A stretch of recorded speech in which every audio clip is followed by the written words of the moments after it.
welcome to our channel.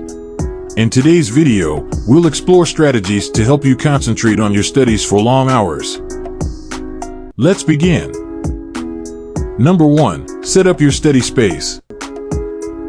Find a quiet and clutter-free area that promotes concentration. Eliminate distractions, such as noise, social media, and unnecessary gadgets, and create a space conducive to deep focus. Number 2. Master time management.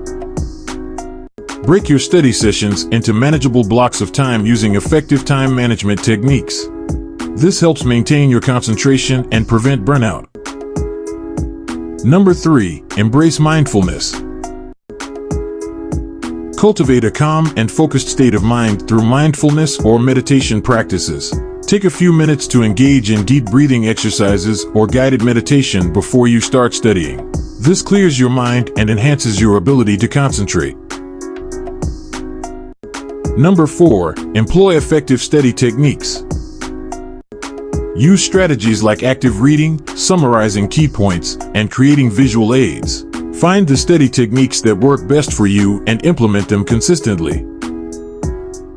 Number 5. Take short breaks. While it may seem counterintuitive, taking regular breaks actually improves your overall focus and productivity. Stretch, move around, or engage in a quick physical activity to refresh your mind and body. Number 6. Stay motivated with goals and rewards. Set realistic goals and reward yourself for achieving them. Reward yourself with a short break, a healthy snack, or a small indulgence as a motivation to keep going. Remember that concentration is a skill that can be developed with practice and the right strategies. Thank you for watching. If you found this video helpful, be sure to like, share, and subscribe to our channel.